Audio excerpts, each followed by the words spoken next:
Grizzlies fans know it's the team that gives you the edge. Big River Steel does too. And much like the Grizzlies have recruited legendary talent, we want you to be part of our team. Are you ready to be part of something legendary? Then visit www.bigriversteel.com. That's www.bigriversteel.com.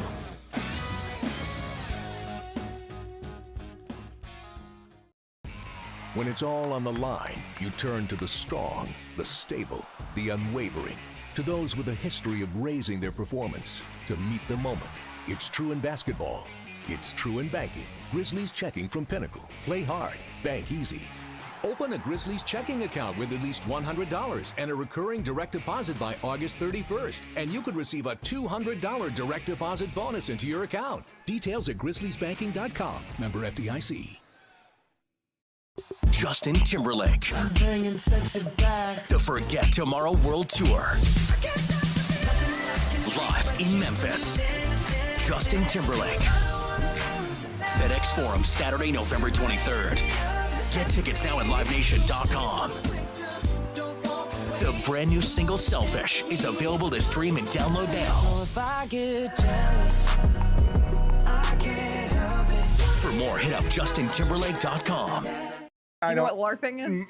The official definition of it is the activity of participating in live-action role-playing games. Just to be clear, adults do this. Yes. Yeah. Wow. Some adults sit and wait for ESPN's free agency show to start right on the dot of the beginning of the free agency season. Somehow that makes more sense to me. Tune in to the Jessica Benson Show with CJ Hurt, live every weekday at 8 a.m. on YouTube at Grind City Media and the official Grind City Media app.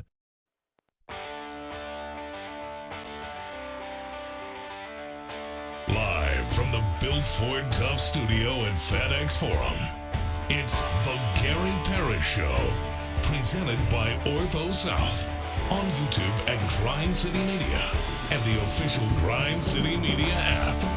Now, here's your host, Gary Parrish.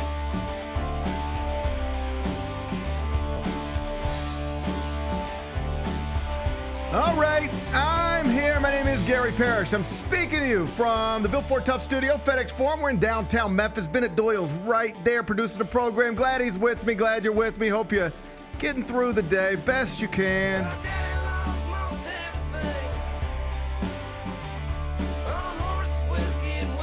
And I hope you have Olympic fever. I think I got Olympic fever. Bennett says he's got Olympic fever. 2024 Paris Olympics, they're underway. Some folks, Bennett and I at least, we're fired up. Others are participating, I gather, in a Facebook boycott, which is just absolutely hilarious.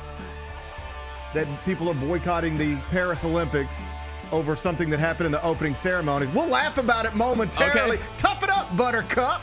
Look who the snowflakes are now. Oh, interesting. How the tables have turned. Interesting turn of events. We'll laugh about it momentarily. First, though, quickly, let me set today's schedule for you. In the next segment, about 20 minutes from now, Michael Eaves is going to join me. You saw him last night. He was hosting SportsCenter on ESPN. He's going to join me in the next segment. I'll talk to him about the Paris Olympics, including Jason Tatum not getting a single minute. DNP coach's decision. You would think the guy recognized as the best player on the best team in the world would get to at least play 1 minute in the first game of the Olympics, but didn't have. And Steve Kerr said he felt like an idiot not playing Jason Tatum. Whole thing's kind of weird. We'll talk about that. Michael Lee's going to join me in about 20 minutes or so. When I finish with Michael, I'll take a break, come back, do 5 more things you need to know, at which point we're going to discuss 5 previously undiscussed stories. Among them, Grizz star Ja Morant was inducted into the Murray State Hall of Fame this weekend. Zach was there. Taylor was there.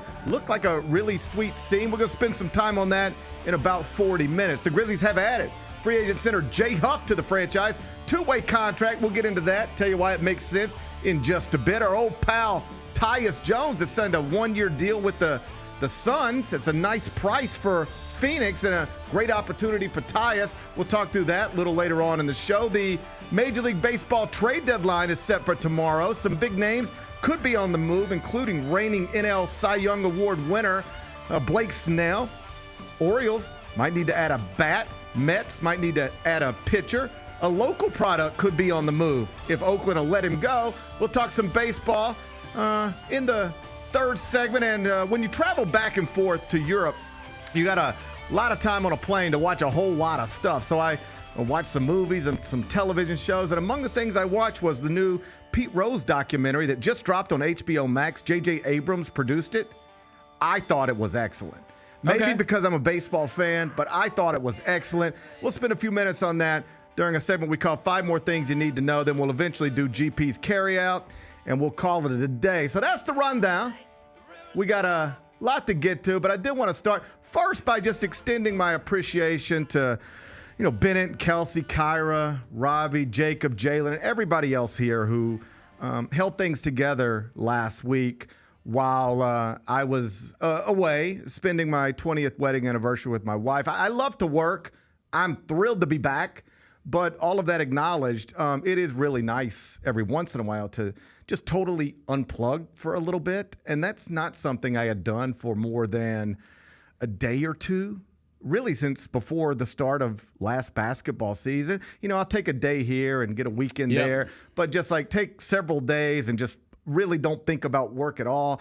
You don't get the opportunity to do that very often, or at least I had not taken the opportunity to do that in a while. But I took it last week, and, you wouldn't be able to do that kind of thing unless you had trust in the people who were back home, taking care of something that does have your name on it. Yep. And so it was nice to be able to do that. I appreciate all of you guys helping out. Appreciate y'all. Just everybody here. Appreciate KJ holding it down last week. Of course. And, also, to my mother and my mother-in-law and our oldest son, who also hold things together in our personal life while we're gone.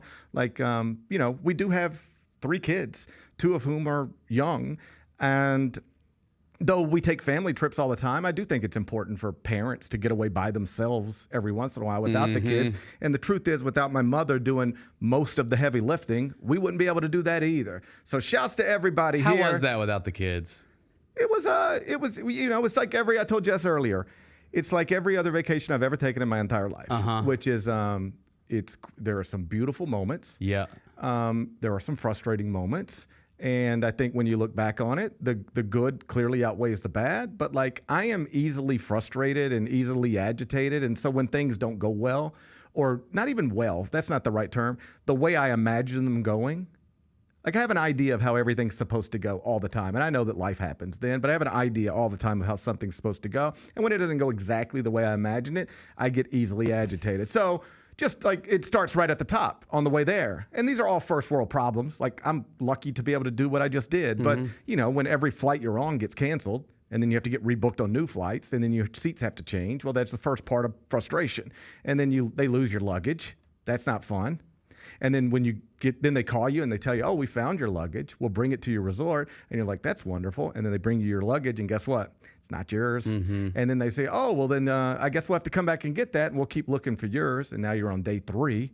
And they say, hey, we did find yours. And you're like, okay, better late than never. And then you open up your luggage and you're like, well, where's this thing? Where's this thing? Oh, no, I've been robbed. Somebody else opened up my bags and got some stuff out of it. Like, I lost money on the deal. Damn. Are you serious? Yeah.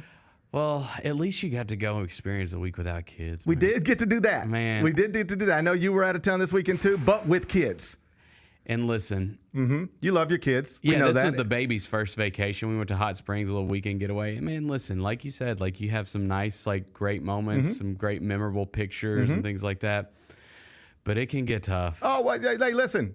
When baby cried and threw a fit the entire time. We had an autistic baby sitting next to us on the flight home. Really? 9-hour flight, autistic baby. God bless the parent. Everybody's doing the best they can. Yeah, you nothing you can do. But AirPods only can do so much. Right. AirPods, they can only do so much. So, it's just like, you run into some stuff. With every vacation, you run into some stuff. But as always, the good outweighs the bad. And I had a pleasant when I post about it on Instagram, I hadn't done that yet because I just, I get stressed. Do you get stressed out about social media?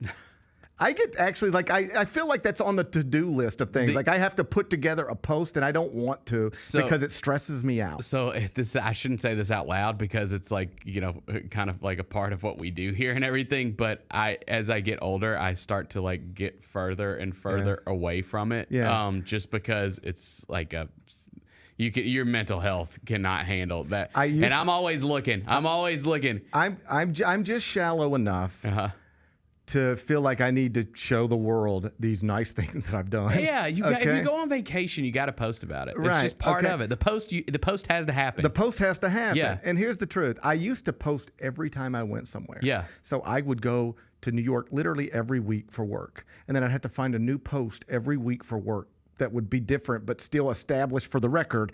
I was in New York again. Yeah. How fancy. And at some point a few years ago, I stopped doing that. I was just like, I'm in New York every week. I think most people know about it. I can't imagine anybody cares at all. And so I don't feel compelled to show you I'm in New York every week, right? Really, all I'm showing you, like for every person who thinks it sounds fancy and amazing, there's somebody else going, okay, congratulations, absentee dad. So it like cuts both ways. It cuts both ways, right? But same thing. Like if I'm sitting here right now, it feels like a chore to make a post. I don't want to do it, but you're exactly right. You feel like you have to. Mm-hmm. You feel like you have to. So here's my point.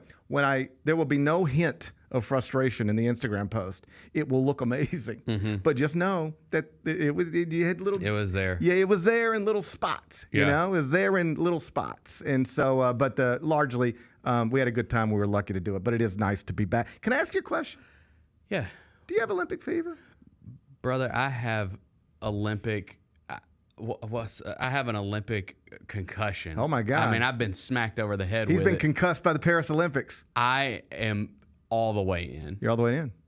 Live tape delay, all of it. Give it to me. I turned it on last night when I got home before I fell asleep, and I was trying to get Olympic fever. I went to the Olympics. I know you went to the Olympics. You went and saw the U.S. beat the crap out of Zambia. Zambia. Yeah, they did. Zambia is. It might be. I'm sure it's a wonderful country. I don't know much about it other than Chance the Rapper said he's going to move his whole family there in Ultralight Beam off the Life of Pablo album. That's the extent of my knowledge of Zambia. But I tell you this. They ain't that great at women's soccer. No, they're not. Not compared to us, at least. 3-0. I think we had a 3-0 game last Thursday, Wednesday. When was it? It's around. I don't know. Days are all running together. Yeah, I can't remember exactly when we went to that thing. It felt like maybe it was last Thursday, but we might be the only Americans who went to France last week with no intention of going to the Olympics.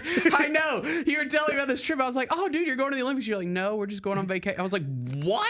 I'm not exaggerating when I tell you it never occurred to me until after it was booked that we will be in France during the Olympics. Now, we were technically staying in Monaco, but, that's in the French Riviera. It's right. So you fly into Nice and then you go to, it all sounds ridiculous. So anyway, we get there and I realize, hey, the United States women are playing tonight in the Nice Stadium. Is 30 minutes from our resort, and it's the Olympics. Let's go. Can we even get tickets? I think we can get tickets. Let's try to get tickets. Yeah. Buddy, I could have bought 40,000 tickets if I wanted to.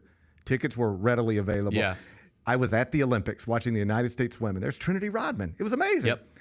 Nobody there. Nobody. I saw the crowd, It couldn't feel less like the Olympics. I felt like I was at a G League game. Like the 901 FC game that I went to earlier this year had a better atmosphere than the Olympics for the United States women against Zambia. Part of it was because we were in Nice, not in Paris. Part of it was because it was on Thursday. The opening ceremony hadn't even started, hadn't even happened yet. But it was still a nice experience. I stood, and when the rest of the crowd said, USA, USA, I went like this. You didn't chant. I'm not a chanter. I think I would have had to get the chant in. I'm not a chanter, but I did. I would have gotten the chant I did in. this. Like you chant USA, and then I'll show you what I did. USA, USA, USA. I did it just like that. I don't like that. That's the most I could do. I don't like that. That's the most I could do. So I went to the Olympics, I don't like that. and I thought I had a good time, and then I just sort of, started living my life with little regard for the Olympics. But then I jumped on social media, and I couldn't help but notice people are boycotting the Olympics. Are they? Oh yeah. People are boycotting the Olympics? Oh, man, my neighbors on Facebook are boycotting the Olympics. No. Are you kidding me? What's going on? I mean, I got neighbors who are boycotting the Olympics. What do you mean what's going on? Well, someone told me some guy showed his balls at the opening ceremony. It was LeBron. Was it LeBron James? Right before he beat the crap out of Serbia? He pulled his sack out. Damn. I know you don't expect King. You don't expect to see a king's balls at the Olympics, but no, it wasn't LeBron James. To my knowledge, LeBron James did not show his balls at the Olympics. I shouldn't even have said that. I do gather somebody's testes. Yeah. They were exposed. I gather. During the opening ceremony. That's what they told me. And then I saw on Facebook. Now, I don't know. You can't believe everything you read on Facebook. But I saw on Facebook some people, they said that Christianity was disrespected during the opening ceremonies. And for that reason, you've got to boycott the Olympics. Because Christianity was disrespected. You got to boycott the Olympics. So now there's an Olympic boycott going on. My neighbors seem to be participating in it. Is it because I watched the opening ceremony. We were watching it at our Airbnb, and I did see the part where they had Gojira, the heavy metal band from I guess they're from France, perform. And I mean, I could see how you would watch that and say that's not very Christian. Yeah. I mean, it looked a little not like that. Yeah. You know? Yeah. I didn't know what it was, or I don't know exactly why they're mad. I know why they think they're mad, but then I read some other stuff and it's like, but you people don't even know what you're talking about. But they're like, yes, we do. And we're mad and we're now boycotting the Olympics. I don't really know what's going on. I will say this.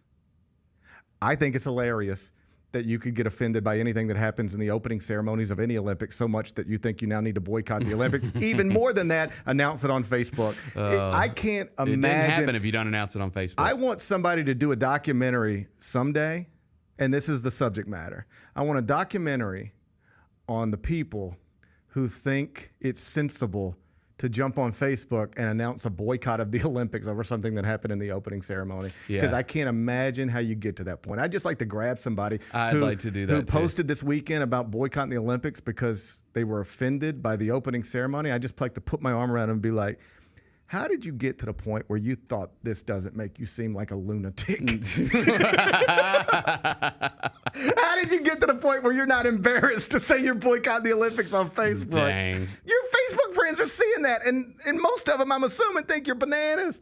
Announcing a Facebook boycott of the Olympics because Christianity was attacked during the opening ceremonies, when there's some thought that really it wasn't that at all. I didn't feel that way. I didn't feel that way either.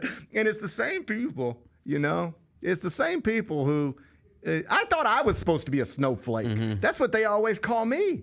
I can't even jump on social media without getting called a libtard snowflake. That's what they call me. I thought I was a snowflake. True. And now I thought you were too. That's what they said. That's what they said. And now you're boycotting the Olympics because of something that happened in the opening ceremonies? You're calling me the snowflake? Yeah. And I love that they feel like Christianity was disrespected, and that's why you had to boycott, because these same people, if you scroll far enough in their Facebook feed, buddy, they'll have a celebrated portrait of Donald Trump on the cross. I know. Okay? I know. Somehow that's not disrespectful to Christianity. No, that's not. No. Yeah. Or grabbing, women by the, well, you know the story. You know the stuff that seems to not be disrespectful. You can put up with all that, but don't let some, French people in drag do whatever it is they did for 2 minutes on NBC, because then, buddy, we got to boycott. I love the boycott. It's my most favorite thing. I love the boycott, too. I can't. Hey, you think Jason Tatum's ever going to get to play? He might need to do a boycott. He needs to boycott the Olympics. Yeah, he might need to boycott the Olympics. It would make more sense to me right now if Jason Tatum boycotted the Olympics than if, my neighbor boycotted the Olympics. Yeah. If I'm Jason, it is more, Jason Tatum, you deserve to boycott the Olympics after getting 0 minutes played in Game 1 in France. But the rest of you, in your boycott, makes less sense to me. Michael Eaves was hosting SportsCenter last night on ESPN. Big topic of conversation in all seriousness. The best player from the best team in the NBA did not get to play a single minute. His less heralded teammate got to play a lot. Derek White, he can't get enough minutes. Jason Tatum, not allowed on the court by Steve Kerr. I'll talk to Michael Eaves about it next. Gary Parrish Show, presented by Ortho South. Some people are already saying these are sneaker of the year. This is the Nina Chanel Abney 3, her second collab with Jordan. So the tag has the regular Air Jordan, and then when you flip it, it's like the Jordan logo that Sherman was talking about. Oh, And that's like okay. what like her art is like very like contemporary and like that's the dope. straight lines and like that's so cool. The Sneak Fest Show live Tuesdays at 2 p.m. on YouTube at Grind City Media and the official Grind City Media app. Let's face it, there's a lot of trash talk in basketball, but the great teams let their performance do the talking. Like Ford F-150 with Pro Power on board, a class-exclusive industry-first feature that turns your truck into a mobile generator and leaves the competition speechless. Ford F-150, official truck of the Grizzlies. Greatness starts here at your Mid-South Ford dealer. Class is full-size pickups under 8,500 pounds, GBWR. Sonic Radio. Welcome back to Sonic RNDIO. That spells radio with me, the CIO. This just in, the new Sonic $1.99 menu lets you build a crave-worthy meal for just $1.99 an item, whether that's a creamy shake, crispy tots, or a quarter-pound double cheeseburger. This just out. Ostriches. They're mean, not very cute, and in my opinion, way too big for a bird. Don't miss the Sonic Fun 99 menu. 5 items, always $1.99. Live free, eat Sonic. Tax not included. See menu for details. Movie called Crossover. It's a basketball movie, but I think it's the top 3 worst basketball movies I've ever watched in my life. Anthony Mackie, Yes. Wayne Brady. Yes, and hot sauce. Hot sauce. Oh my God. Did you ever consider that I'm about to watch a movie where one of the actors is hot sauce and think this is probably not the best idea? The Chris Vernon Show live weekdays at noon on YouTube at Grind City Media and the official Grind City Media app.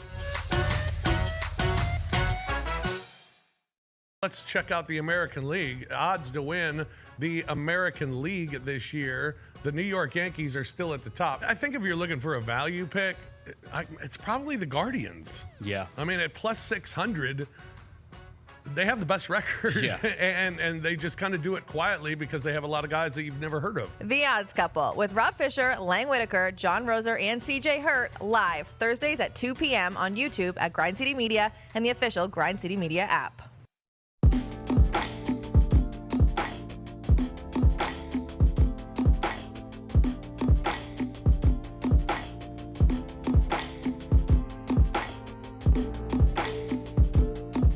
Welcome back, Gary Parrish Show, presented by Ortho South. We're inside the Built Ford Tough studio. And on Mondays in the second segment, I'm joined by ESPN's Michael Eaves, who was up late last night in studio hosting Sports Center after another day of the Olympics. Nice enough to join me now. Michael Eaves, GP, how you doing?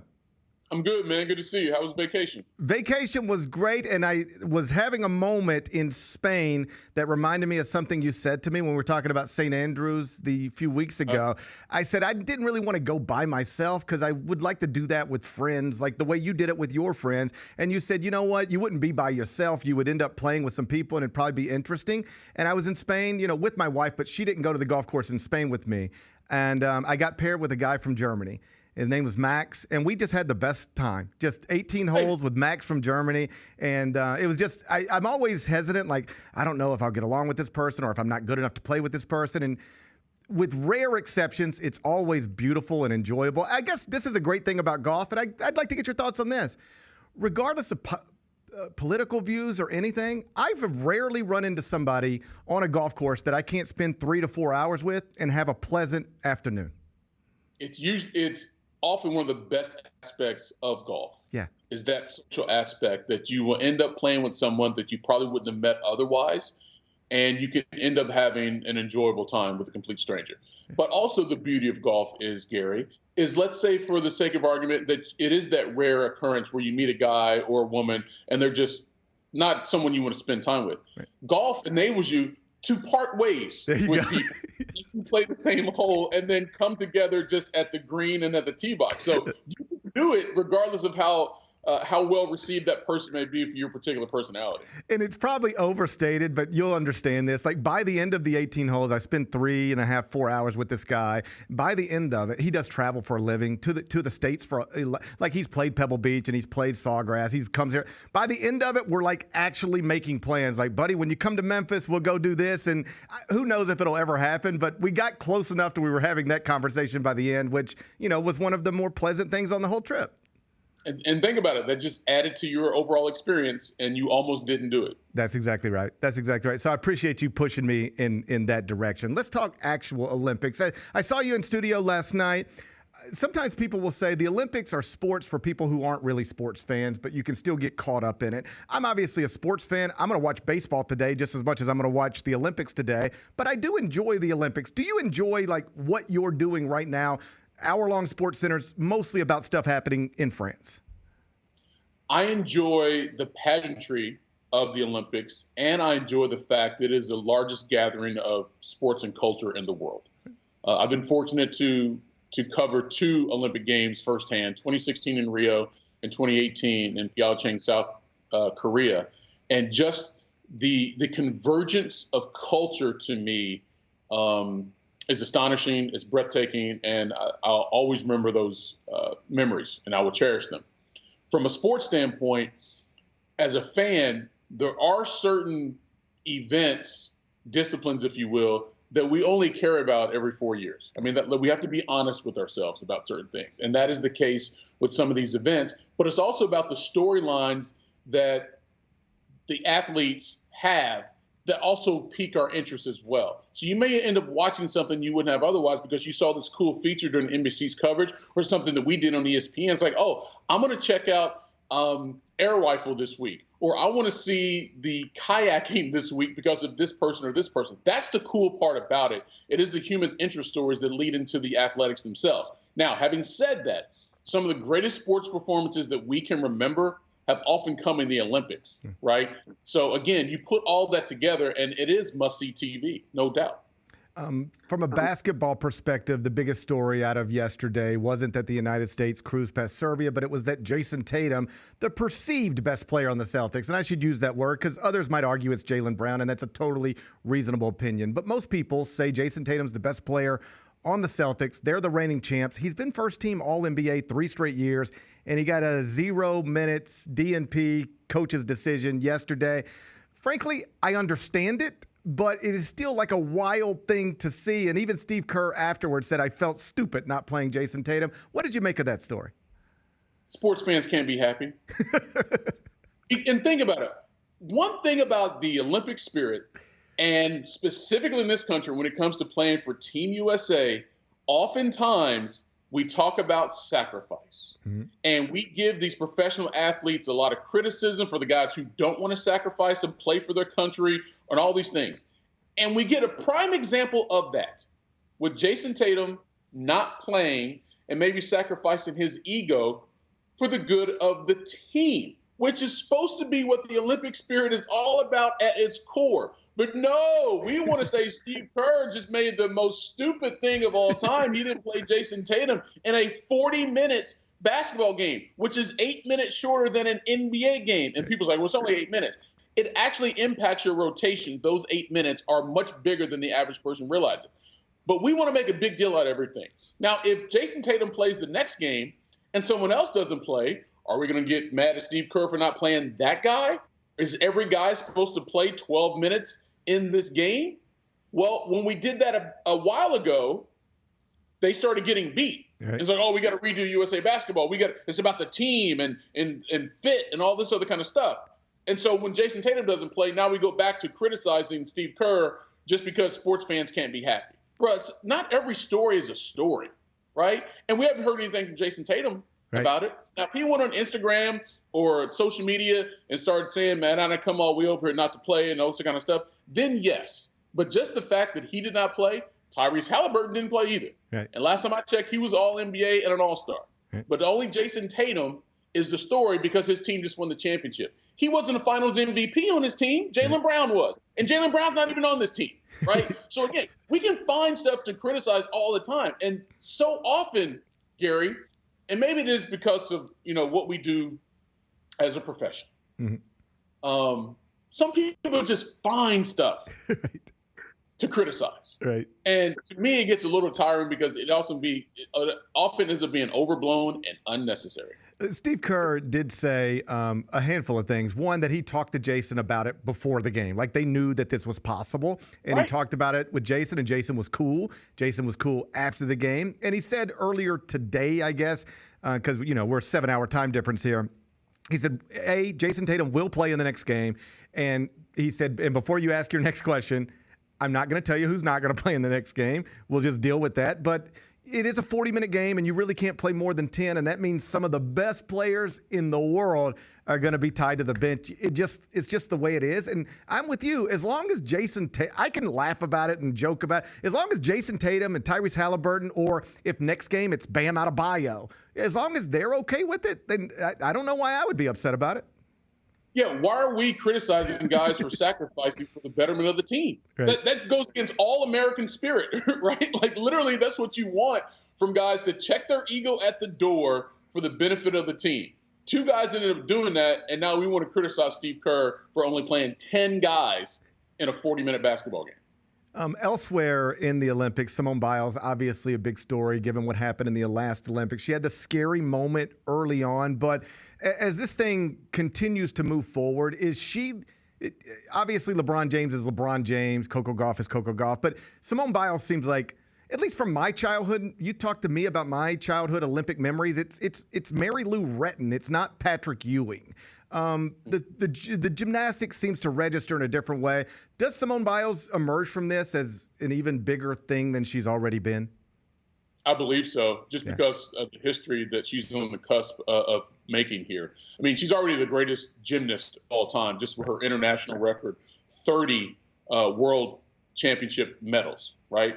Now, she's already tied with Shannon Miller for the most Olympic medals by any gymnast in the U.S., male or female. So when she wins her next one, she'll have that record by herself. And if she gets one more gold medal, she'll also be tied for the most gold medals by any U.S. gymnast, male or female. So again, as great as she's been, she's still making more history, or at least has the opportunity to, starting Tuesday in Paris, to make more history and cement her Olympic legacy even more. But yeah, she is. And all due respect to LeBron James, LeBron made his name in the NBA, not in the Olympics. Right. Simone Biles made her name in the Olympics, right?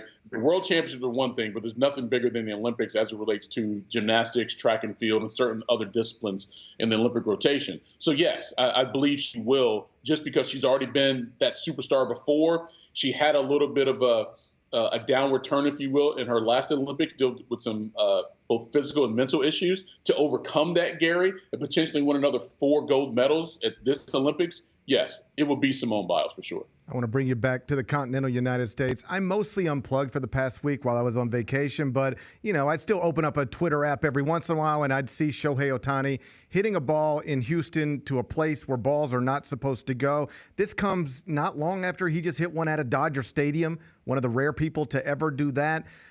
How important is it for baseball to not only have him doing this, but doing it for the Dodgers, not only for what it means now, but eventually we're going to get to October and, we're going to be having the biggest stage baseball has, the most incredible thing baseball has, who has been hidden in Anaheim for a while, but now no longer that at all. Yeah, we use the term grow the game a lot in the last few years and different sports involved in that. If Shohei Ohtani is playing at the rate he's playing now, and he's doing it for the Dodgers, like you said, second largest market in the country, and then that gets to October with the playoffs, and even if they reach the World Series, you will grow the game just by audience alone, right? Shohei will garner eyes that have not been on baseball in a while, and not just from Japanese Americans or those of Asian descent. If you're just watching something spectacular, it's hard to look away from it. And every time he comes to the plate, it is, oh my goodness, what's he going to do now? Because he hits, like you said, mythical home runs. And those things everybody wants to see, whether you're a baseball fan or not. And doing it at that stage in Los Angeles on a team that's contending for a World Series title, oh yeah, it's all baseball could do. And honestly, baseball itself, MLB, they should be marketing this guy even more, because he is one of those once-in-a-generation talents. I stumbled into this video on Instagram several months ago, maybe weeks, that somebody had put together. I tweeted it I think during the All-Star game maybe, but it's a side-by-side view of Shohei Ohtani hitting from the left side maybe, and Kyle Berkshire, the long driver, swinging a golf club. And it's it's the same thing. They have both maximized body movement and torque and everything. Shohei swings a baseball bat the same way the longest hitter in golf swings a golf club. And I just found that fascinating that they have perfected if you're trying to hit this ball, different balls, but whatever ball you're trying to hit, as far as you can hit it, this is the way to do it. And it doesn't matter whether it's golf or baseball. It's the exact same swing. Have you seen that at all? I've not seen that video before, but I can understand the basic mechanics and the physics of it. Right. Because in order to hit a ball a long way, you have to generate a lot of speed. Right. In golf, it's club head speed. In baseball, it's bat speed. And those who have been the longest hitters have always had tremendous bat speed. Ken Griffey Jr., Jose Canseco, Barry Bonds, and these are just some of the more recent names you get into the game. Gary Sheffield was one of those guys. Shohei Ohtani, obviously. That's the only way you can hit a ball that far is if you've got a lot of speed coming at a ball that's, going the opposite direction as relates to baseball. But again, some guys do it naturally. Some guys work on it to figure out how can they maximize their speed based on their body type. And in modern ages, you have all the data and technology to be able to do that. But it is fascinating that they would put those two particular guys together to demonstrate just how far each one guy can hit a ball. It was really interesting to see. Wrapping up here with Michael Eaves from ESPN. Last thing before I let you go, you got the Kentucky shirt on. I saw at CBS Sports my colleague Cal Boone redrafted after Summer League, the 2024 NBA draft. Like if we were doing it all over again, how would you do it? And the number one pick, he says, would be Reed Sheppard out of Kentucky. We're heading that direction. Like he looked the part in Vegas. He seems like he's got a chance to be special, doesn't he?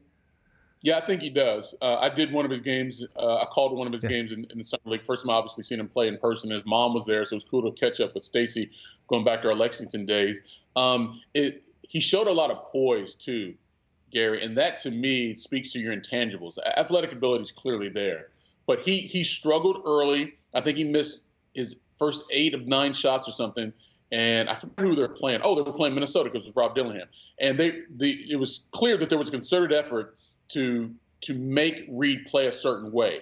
And so after the struggles, then he figured it out and responded and then made 7 of his next 8 shots. So that to me speaks to a lot of just his mental makeup and his basketball IQ, right? You're struggling early, you figure it out, and then you overcome that. And then he was a different player and they went on and won the game. I do think he's going to be really good in the NBA. I don't know about completely redrafting after just a summer league. Right. I mean, you might want to get into the season a little bit. And granted, Sarr and Richier didn't play as well as Reed Sheppard did in Vegas. But nonetheless, I said it from the beginning. I think he's going to be a really good pro, and I believe that even more having seen him in person. That is Michael Eaves from ESPN. You can watch him on SportsCenter all week long. And, of course, follow him on X at Michael Eaves. That's at Michael Eaves. Thanks so much, buddy. Always great to talk to you. See you next week. All right, sounds good, man. My best. That's Michael Eaves from ESPN. Yeah, Cal Boone's got that. You can find it. It posted late last week. And like Mike says, you don't want to redraft a whole thing necessarily like in real life after, one summer league or 2 summer leagues. But, we're in the content business. And that's right. You need people to click on things. It's like people ask me all the time, what is the point in updating the top 25 and 1 30 times in the offseason? Well, what do you think my job is?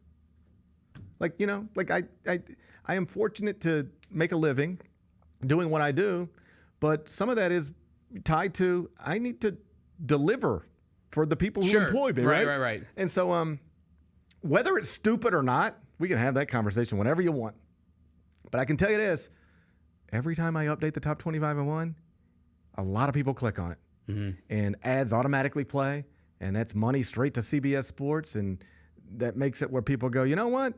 This guy's doing what he needs to be doing. Sure. Right? So, same type of thing. Is it really necessary to redraft the draft after Summer League? I don't know, but people will click on it, and that's the business. That's the business we're in. But wasn't surprised to see Reed Sheppard would go number 1. As you know, I thought he should always be the number 1 pick. Maybe not always. That's overstating it. But certainly for several months in advance of the 2024 NBA draft, every time I wrote about Reed Sheppard or talked about Reed Sheppard, I made it clear this is the person I would take first. If I were picking first in this draft, I would take Reed Sheppard, even if it were Atlanta. Because some people said, well, you can't take Reed Sheppard if you have Trae Young. Then I wouldn't have Trae Young. Yeah. I would have moved off of Trae Young. If I were Atlanta, I'd be like, I can't believe we won this lottery, but I'm glad we did. If I would have reached the point, like I personally did, that Reed Sheppard is the best prospect in this draft, I would have simply said we cannot pass on the best prospect in this draft. And if that means we don't think you can have Trae Young and Reed Sheppard on the same team, then it's time to start looking to move Trae Young. Yeah. What are you going to do with Trae Young? Do you think the Trae Young in Atlanta thing is going to end well? No, I don't either. Absolutely not. Dude, you look at the defensive numbers on him, and he's like every lineup combination with him is the worst in the NBA. Yeah, that might be a slight exaggeration, but like it's only a slight one if it is. Yeah, I just think that they've let that thing kind of play out long enough to where you could make a decision. He's undeniably decision, flawed. Right. He's undeniably flawed and by all accounts not a leader. Right. Why do you want that guy to be the face of your franchise? He's undeniably flawed and by all accounts not a leader. Right. So imagine, because they'll say this one day, if Reed Sheppard becomes great, you'll read this, I swear to God, you'll read this one day. If Reed Sheppard becomes great, and it's clear in 2 years that was the best guy in the 2024 NBA draft, and they're revisiting that, it'll be like sources connected to the Hawks franchise at the time said that the decision came down to you couldn't play Trae Young and Reed Sheppard, two little guards together in the NBA, and therefore they had to go with a different position, Zachary Richey, and that will always be the dumbest thing in the world to me. The most famous example of it is Michael Jordan. Yep. Like the Portland Trailblazers could have taken Michael Jordan, but they had Clyde Drexler. And they said, well, if you have Clyde Drexler as your shooting guard, you don't need another shooting guard, which makes sense on a surface level. Clyde Drexler's a Hall of Famer. But when you start saying we're not going to pass on the superior prospect, when you start saying we're going to pass on the superior prospect because we already have somebody at that position, it's how you end up passing on Michael Jordan. Yeah. You have Clyde Drexler, but would you have rather had Michael Jordan? Think about it. They were so certain in that moment that you can't draft Michael Jordan because you have Clyde Drexler. Even if you've got Clyde Drexler evaluated correctly, which is we think this guy's a Hall of Famer, which he was, you still passed on Michael Jordan. Yeah. Because you got too caught up in let's take somebody who fits as opposed to the best. And I'm not saying fit never matters. I'm just saying it should almost never matter. And it's one thing when you got Clyde Drexler to pass on Michael Jordan. And I'm not saying Reed Sheppard's but like if you think Reed Sheppard's the best, because you'll read that someday somebody in Atlanta thought Reed Sheppard should have been the number one pick, but they didn't do it because of Trae Young. If I would have been in the room in Atlanta and somebody said to me, we can't take Reed Sheppard because of Trae Young, I'd have said, let's start moving off Trae Young then, because we need to take Reed Sheppard. He's the best prospect in this draft. If we don't do it, we'll mess up, and then we'll be stuck with Trae Young, and we're probably going to want to get out of this thing anyway in a couple of years. So should have taken Reed Sheppard. Instead, they take Zachary Richey, who could end up being good, but I don't think there's very much of a chance he's going to be great. I agree with that. I think Reed Sheppard can be great. I think he will be great. He was great in Summer League, and Kyle Boone said if we redraft him, he'd go number one. You can read that at cbssports.com. When we come back, what an awesome and beautiful weekend for John Morant. He was back in Murray, Kentucky, being inducted into the Murray State Hall of Fame. He obviously spoke while accepting that honor, and I thought said some really interesting and mature things. Like I liked what I heard from John Morant speaking at that ceremony. We'll talk about that next. Gary Parrish Show, presented by Ortho South.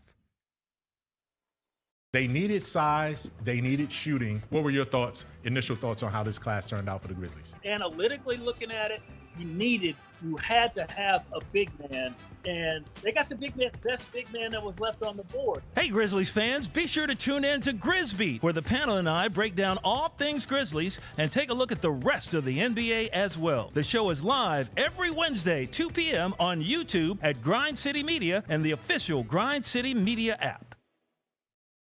Some people are already saying these are sneaker of the year. This is the Nina Chanel Abney 3, her second collab with Jordan. So the tag has like the regular Air Jordan, and then when you flip it, it's like the Jordan logo that Sherman was talking about. Oh, and that's like okay. what like her art is like very like contemporary and like the dope. straight lines and like that's so cool. The Sneak Fest Show live Tuesdays at 2 p.m. on YouTube at Grind City Media and the official Grind City Media app.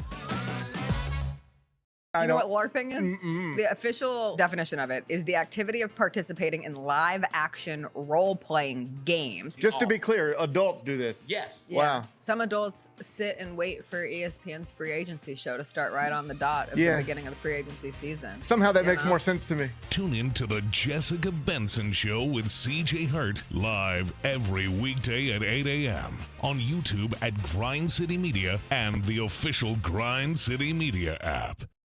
Looking for a full court dining experience? Dribble over to Southland Casino Hotel, your ultimate gaming oasis in West Memphis. As a proud sponsor of the Memphis Grizzlies, we're inviting you to savor the flavors at our 8 incredible dining venues. Ignite Steakhouse is where culinary excellence gets grilled. Indulge in charcoal grilled steaks and farm-to-table favorites, perfectly paired with wine or handcrafted cocktails. Enjoy an all-access buffet experience at the kitchens, or revel in comfort food and Southern classics at the Fry House. If casual is more your thing, sample the innovative fare at Seasons Cafe, while Chairman's Bar and Charred Oak Bourbon Bar serve up cocktails and live concerts every week. For those on the go, The Grind is your one-stop coffee shop with gourmet brews and grab-and-go goodies. And of course, we can't forget the Sports Bar and Grill, where you can catch all the Grizzlies action with the best pub fare in town. At Southland Casino Hotel, we've got the perfect dining experience for you, so come on down and ignite your taste buds today. Must be 21 plus. Play responsibly. For help quitting, call 800-522-4700.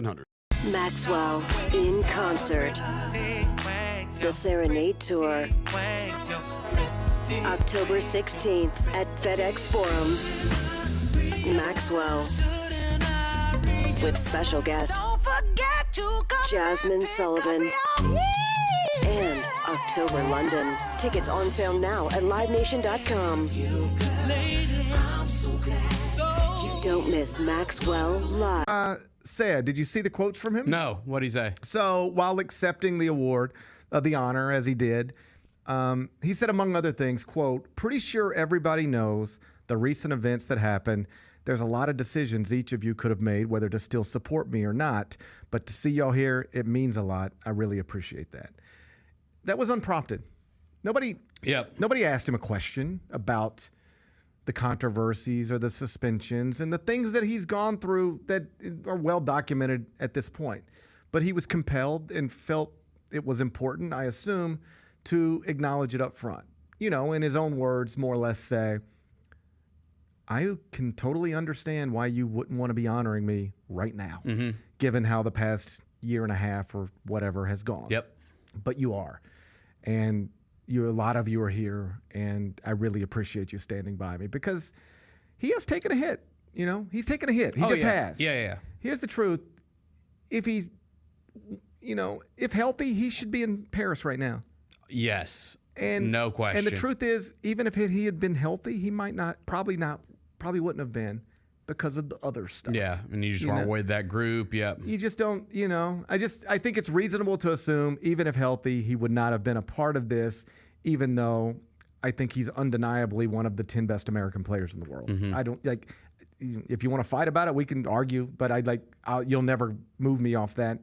Right now in this moment, I think John Morant's one of the best 10 American players in the world. Yes. It's just, he's been out of sight, out of mind, and all the stuff can make you forget that. But go watch what he did in those 9 games when he played last year, or watch what he's done throughout his career. I think he's one of the 10 best American players, most talented players in the world right now. And I suspect he's going to remind everybody of that starting again next season. But I'm not sure he would have been on this team because of the other stuff. And I like that he acknowledged the other stuff. Like, I don't like when people act like the other stuff's overblown, even if they believe it, or the other stuff's unfair, even if they believe it. I like people who take responsibility. I enjoy people. I never, I get in conversations with people sometimes like this, and it's like, you'll hear folks say things like, I'm not perfect. Or, I'm not, let's just stop there. I'm not perfect. Nobody asks anybody else to be perfect. I've never asked you to be perfect. I don't think you asked me to be perfect. I don't ask my wife to be perfect. I don't ask my children to be perfect. That's like a deflection always. When you have an issue with somebody, or a criticism, or anything, and you address it with them, and their initial reaction is, I'm not perfect. Well, nobody is asking you to be perfect. Right. No, nobody's perfect, and nobody's asked. Perfection is not required. All right. All of us are going to make poor decisions, and do things we wish we would have done differently. None of us are perfect. Some of us are super flawed, right? Perfection is not expected. It's not even desired. But I do appreciate that, acknowledge that when you do mess up, like, own it. Say I'm sorry. Mean it. Don't ignore it.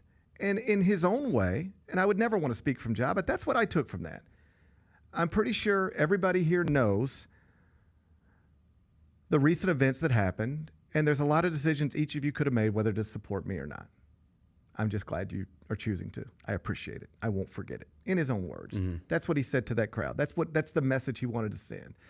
Tony Allen will be honored and have his number in FedEx Forum, but like that has been put off for reasons you understand. Yep.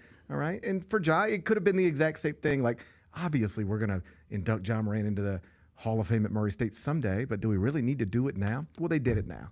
They said, hey, you're still our guy. And that seemed to resonate with him and connect with him. And just more than that, I just love the picture. I love seeing mom, dad, sister, his daughter, and the mother of his daughter. I love seeing them all there together, you know? I don't pretend to know what's going on in Ja's personal life, but that was a pretty picture of a family having an incredible moment at a place where they lived there, they could not have imagined how their life would unfold in the coming years. You know, when they were back in that place, they could not have imagined this would be their life. And for them to go back there and have what looked like a really special and memorable weekend, I don't know. I liked seeing it from afar. So, again, sincerely, congrats to Ja. I thought his acceptance speech, for lack of a better word, was hit on some nice notes, and I'm glad he got to experience that. Number 2. Meantime, the Grizzlies were making moves. I hope you like Jay Huff, because he's now a member of the franchise. He's now your coworker, Bennett. Yeah, I learned a lot about Jay Huff. Yeah, he's tall. Yeah, he's tall. We talked about this last week. Look at him. That's a nice beard. Look at you. He's got a good beard. You look like a beard. You look like a shorter Jay Huff a little bit. He looks like he's got a good beard. You look like a shorter Jay Huff. I'm cool with Jay Huff. I might call you a shorter Jay Huff. Yeah. No, You're like a fun-sized Jay Huff. I was sad to see Trey Jemison gone, but yeah, who isn't? Who isn't? But we'll see. We'll see. Yeah. So if you're trying to figure out like why Trey Jemison's gone, because people did like Trey Jemison, he was productive in his own way, but Jay Huff's a different type of center. 7'1", so he's taller. He's 27 years old. I'm not trying to pretend it's anything more than what it is. Like, if this guy was great, he wouldn't be available on a two-way contract to the Grizzlies in late July. Right. All right? If he was great, like, he wouldn't even be available on a two-way contract in late July for the Grizzlies. But he had a good summer league. He's had a good summer league. He was a defensive he won Defensive Player of the Year honors in the G League, I think 2 years ago. He was the G League Defensive Player of the Year, averaging 4 blocks a game. So we're all hopeful that Zach Edey is the starting center and amazing. And then Jaren can give you some minutes at the 5. And, Brandon Clark can play in the front court with both of them, or perhaps even somebody else. We're all like, that's the biggest part of all this stuff. But I don't know if you've been following the Grizzlies, but sometimes things don't go as planned. Sometimes things don't go as planned. Rarely. And you need, and Jay Huff seems like the type of guy who can add something. Yeah. That maybe Trey Jemison couldn't, and that seems to be the most logical explanation for why one's out and the other one's in. That's what it felt like to me. Like, exactly what you have in Trey Jemison, and I don't think that there's you're getting rebounding. Yep. You're getting a big body, but he's more of just a traditional big. This guy can stretch the floor a little bit, and that's something that clearly that they like versatile bigs. Right. And the Grizzlies like versatile bigs. He's a more versatile big. Yep. So now the 3 two-way contracts, if you keep track of such things, are Scottie Pippen Jr., Cam Spencer, and Jay Huff from Virginia. So that's the Grizzlies' updated roster, and I expect to see Jay Huff at some point inside FedEx Forum. Hopefully, if he gets 4 blocks in a game, I'll take it. Number 3. Meantime, our old friend Tyus Jones. You remember Tyus Jones, right? How about Tyus? He signed a 1-year deal with the Phoenix Suns. It's a $3.3 million deal, so it's a great price for Phoenix and a great opportunity for Tyus. It's like a really good opportunity for him. I don't like this. He's going to be the starting point guard with Devin Booker, Bradley Beal, and Kevin Durant. Like, that's a really good fit. Well, like it was just 2 years ago we were talking about Tyus Jones deserves to be a starter in the NBA. Mm-hmm. It's among the reasons he was moved, out of Memphis. Yep. And so now he will not. And it's one thing like, hey, you should be a starter for the Washington Wizards. Right. Well, like I could start for the Washington Wizards. Maybe. I mean, I could start for the Washington Wizards. So it's like, hey, do you want to be a starter in the NBA? I really do. Okay, go be a Wizard. Ugh. Mm-hmm. What? Come on. Anything else to go from that to you want to be a starter in the NBA? I do. Just not with the Wizards. Yuck. Right. How about with Kevin Durant and Devin Booker? And Phoenix. And Tyus, even in the statement, was like, this is great for my family. Phoenix is an amazing place. People who aren't from that area move to that area because it's an amazing place to live. So you move your family there.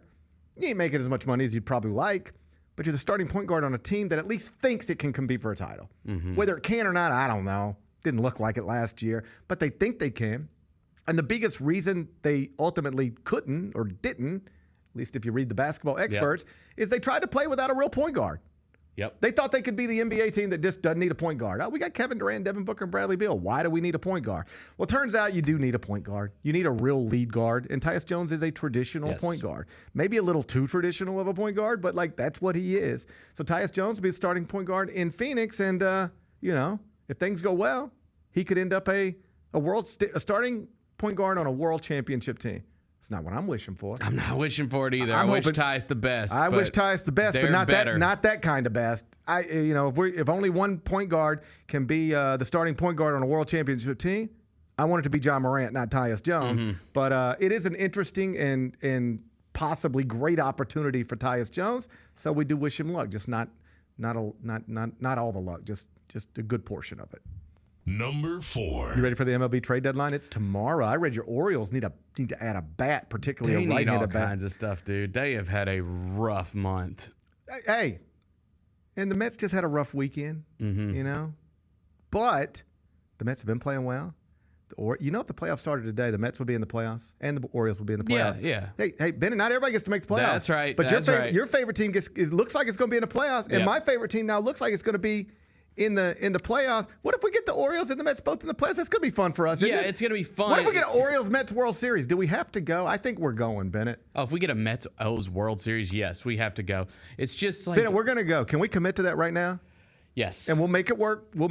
Yes. But if the Mets and the Orioles get in the World Series, you and I are going to go. We're going. We're going to attend a game together. We have to. I'm going to get on a plane with you, and we will figure out where we're going to go, either New York or Baltimore. I think I'd rather go to...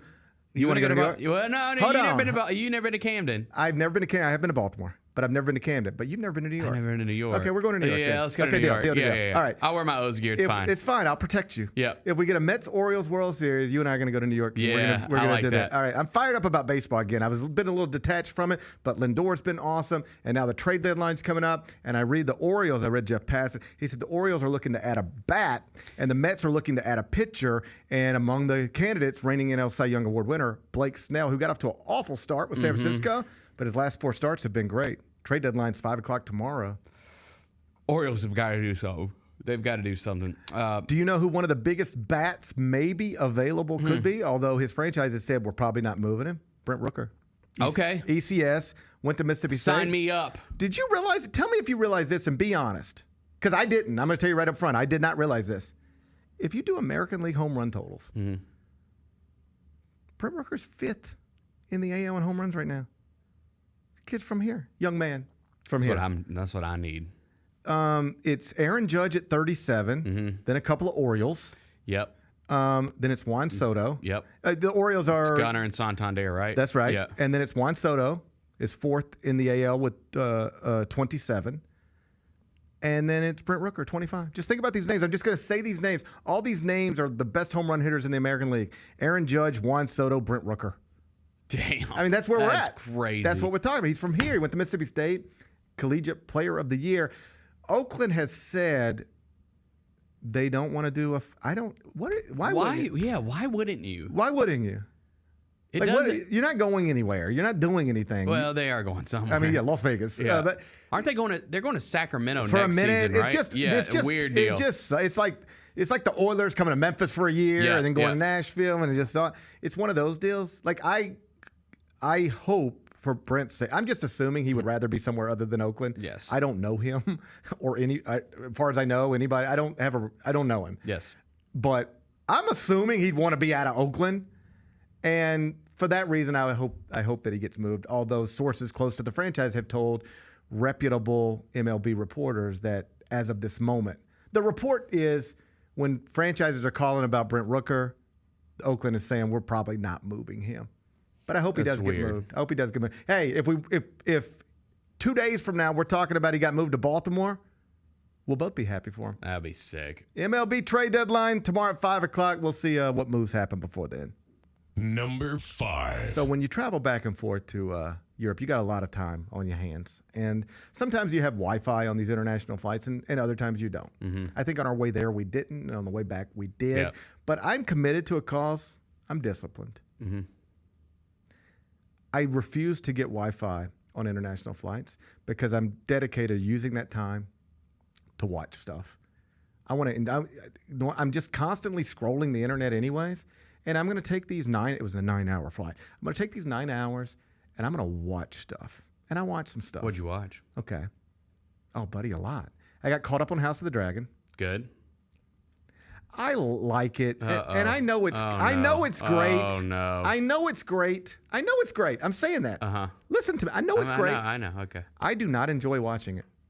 I know it's great. I don't enjoy watching it. I watch it, and as soon as it's done, I go, well, I feel like I just pulled weeds or cut the yard. Like I'm glad it's done. It needed to get done. I needed to do it, but I don't enjoy it. Wow. I know it's great. You're just not connecting with the characters? I'm not connecting with the characters. I mean, I can't. First off, their names sound just alike, and some of them look just alike. A lot of them have the same names. Like Damon and Aemon, I'll confuse them for the rest of my life. Well, and then the thing is like there's different Aemons from different eras. And there's an Aemon and an Aegon. Yeah, there's different Aegons and I'll never get eras. over them twins named Eric. Yeah. They got twins named Eric. No, Eric and Eric. Like imagine if the radio voice of the Grizzlies was Eric Hasseltine, and he had a brother who was the radio voice of the Boston Celtics. And you're like, what's his name? And I was like, Eric Hasseltine. Yeah. That's what's going on with these Erics. No, there's then one of them killed Eric. Eric killed Eric, and then Eric killed. Spoiler alert. Yeah. Eric killed Eric. That was a while back. Eric killed Eric, and then Eric killed himself. Now we have no Erics. We had 2 Erics. Yep. Now we got none. But we still got Damon and Aemon, and only thing I know is one of them's they're headed for a one of them's got a patch on his eye, collision. and the other one doesn't. You know, and that I think you really did touch on something. I don't care about any of the characters. I don't care about Rhaenyra. I don't care about Alicent. They could all live forever or get smoked by a dragon. Doesn't matter to me at all. I don't care about any of the characters. Do you care about any of them? Yeah. Who do you like? I mean, I like Rhaenyra. Rhaenyra, I saw her. She kissed a girl and it looked like she liked it. She did look like she liked it. I don't mean to quote Katy Perry, but she kissed a girl. It looked like she liked it. Listen, I'm a big fan of the show. Okay? I'm I'm really into this show. You know, I read the books. I know we read the book. Maybe that's my fault. I'm almost Maybe done I with should have Fire read and the Blood. books. I'm almost done with Fire and Blood. Could I borrow your books? You can borrow my books. I like the world. I like the world. I like the world I'm a too. Westeros guy. I know right, you're I'm a Westeros guy. I know that right? about you. But sometimes we'll end up on a different part of Westeros. Yeah. And I'm like, now who are these fellas again? Now what are they up to? What is the Riverlands? You know, Yep. I can't keep track. The Riverlands. That's there's like House Tully, which remember. So they were a big part. Did you watch last night's episode? Oh, I'm not there yet. You're not there yet. I'm caught up until up until last night. And if you remember from Game of Thrones, House Tully, Catelyn Stark was from House Tully. Tully. Who could forget? And old Ned, he got his head cut off. The Blackfish was part of House Tully. I mean, there's a lot. Yeah. Like in Game of Thrones, I liked. Who'd you like in Game of Thrones? Give me a character you liked in Game of Thrones. What's my little guy's name? Tyrion Lannister. I like Tyrion. Yeah. All right, my little guy. The Lannisters are in House of the Dragon. I like Cersei. You liked Cersei. I found her oddly attractive. You liked Cersei. Okay. I kind of like her Cersei. oddly attractive too. Yeah, I like Cersei. Yep. You know, and Khaleesi. Weird that you like the Lannister family so much. I like the Lannister family. Yeah. What does that say about me? I don't know. It's not a good thing. I like Jaime Lannister and I like they're Cersei. generationally evil. Like they're not like the Lannisters in House of the Dragon. They ain't that good either. I like the Lannisters. Yeah. All right, but here's the point: in Game of Thrones, I actually cared about some of the characters. I know Ned wasn't along for long, but I like Ned. Yeah, I F with Ned. I like Ned too. There is nobody I care about in House of the Dragon. I don't care about no. So I watch it. I know it's great, but it's not fun for me. It feels like exercise. It feels like you're like, hey, GP, you got to go get on the Peloton for an hour in 10 minutes. That's what it feels like to me every time. Okay. All right? Okay. It's like, I know it's good for me.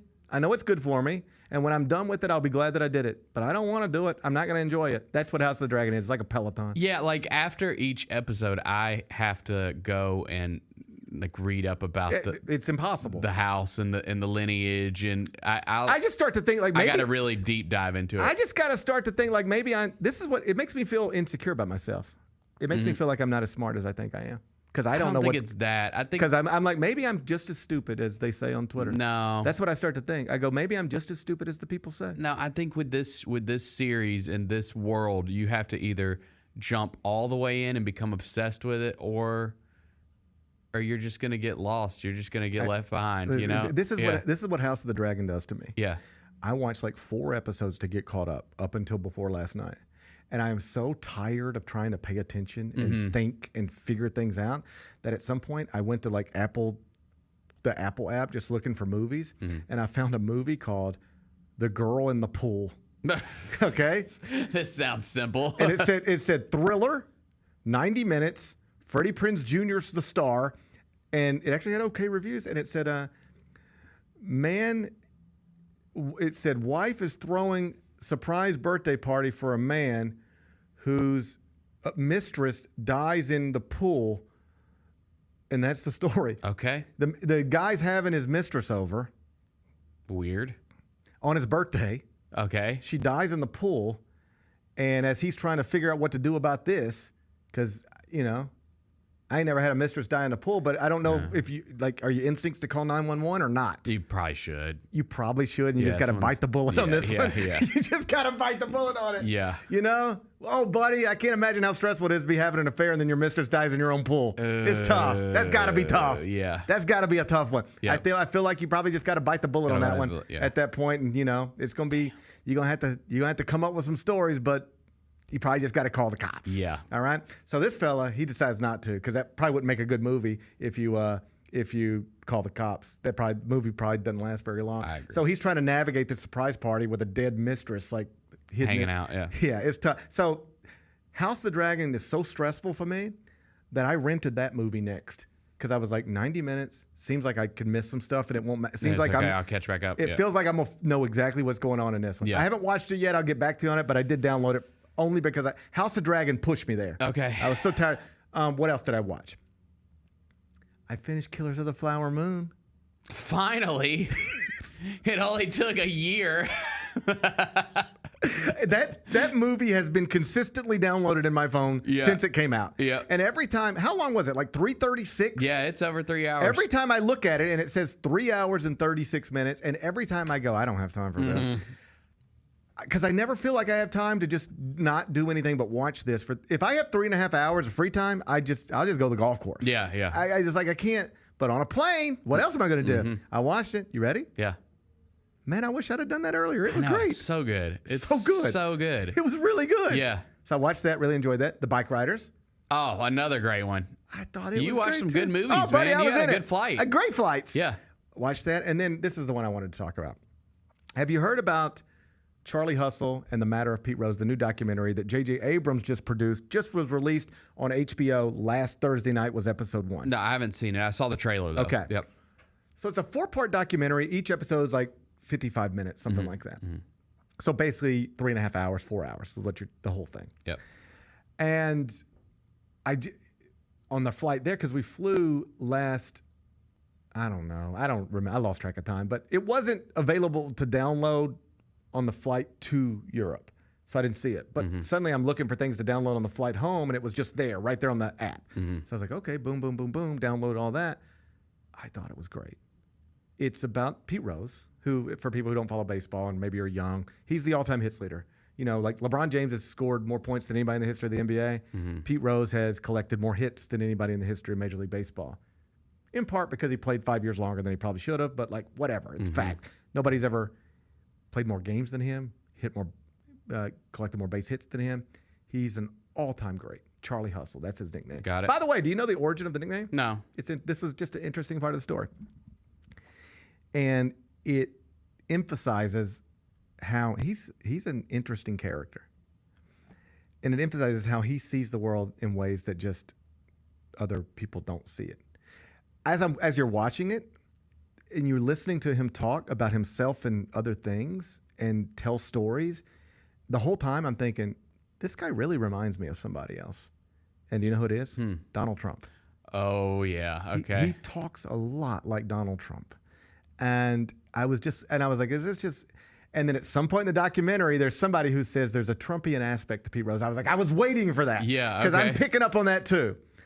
But, so it's just, here's a story. They asked him, so where does the name Charlie Hustle come from? And he said, so we were spring training, playing the Yankees down in Fort Lauderdale.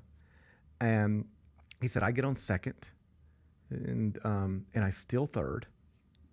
And I steal third, safe. It's like 1-1.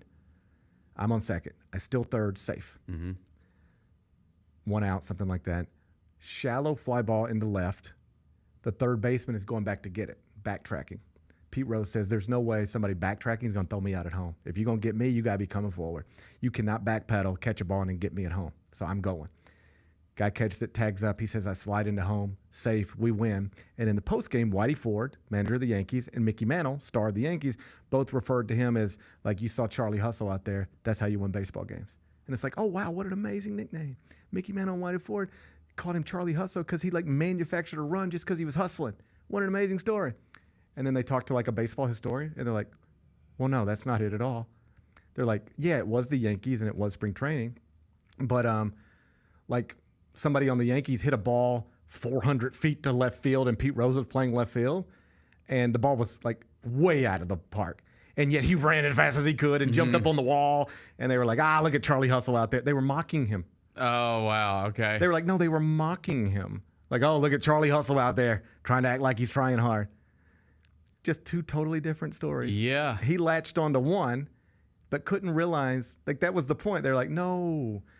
They weren't, it became a term that was revered, but initially it was just they were making fun of him. Yeah. Because he was a mostly seemingly unathletic, untalented, but try-hard guy. But he became the best baseball player in the world. Yeah. At one point, he was the highest paid baseball player in the world. I didn't know this. First professional athlete to ever be on the cover of the Wheaties box. Pete Rose? He was the first. Pete Rose was the first one. So it talks about the becoming the hit king and all that stuff. Yeah. And then, of course, his downfall. For people who don't know, he's banned from baseball because he subsequently bet on, he's still to this day. He's 81 years old. He bet on baseball, got caught, for years denied that he bet on baseball, even though there was ample evidence that he did. He denied it. Subsequently admitted to it. And for years, decades, 30 years, he's been suspended for more than 30 years. He's been trying to get back in baseball so that he can become eligible for the Baseball Hall of Fame. And I guess the first part of it is maybe just setting up like his career, trying to let you understand who this guy is, where he comes from. Because even though I lived through a lot of it, I just didn't remember it. I didn't remember that he's actually from Cincinnati. He's a kid from Cincinnati who became the biggest baseball player in the world for the Cincinnati Reds. The equivalent would be Penny Hardaway becoming a high school phenom in Memphis, going to the University of Memphis, or Memphis State at the time, and then being the star of the Grizzlies for 15 years. And the best basketball player in the world while representing the Memphis Grizzlies as a Memphis product. That's who Pete Rose was. He's from Cincinnati. Like, he'd be in the playing, and the stadium would be, littered with people who were like, I played against him when I was 8. I played against him when I was 11. Crazy. He was just a kid from Cincinnati playing. Anyway, it gets into gambling, and it gets into like, his marriage and how that fell apart and why it fell apart. And there's a lot of ugly stuff there, at least possibly ugly stuff there. But he gets caught betting on baseball. They remove him from the game. He was the manager of the Reds. That's the thing. He went from being the star of the Reds to a manager. He was managing the Reds. And his dream, he said, like, my dream, I've won World Series. He won 2 with the Reds, 1 with the Phillies. And he said, I just want to win one as a manager of my hometown franchise. And do you realize I didn't remember this. I didn't remember a lot of this stuff, even though I lived through it. He was banned in 1989. Okay. Do you know who won the World Series in 1990? Cincinnati Reds. Damn. It was his team. That's crazy. Lou Piniella replaced him. Lou Piniella was the manager of the team. But like Pete Rose, you ready for this? Watched the World Series from prison. He did 5 months in prison for tax evasion. I forgot he went to jail. Went to jail for 5 months for tax evasion. That's wild. So the rest of the documentary is just a little bit about his attempt to get back into baseball, not so that he can manage another team, but so he can just have that day in Cooperstown where he's inducted into the Hall of Fame, and they're working on it. But sort of what you realize along the way is he can't get out of his own way. He can't, like, he has lawyers who were saying, all right, Pete, no matter what, don't say this. You need to show contrition. Like, all they want to hear, all they've ever wanted to hear from you is that you're sorry, that you made a mistake, and that you have changed your life.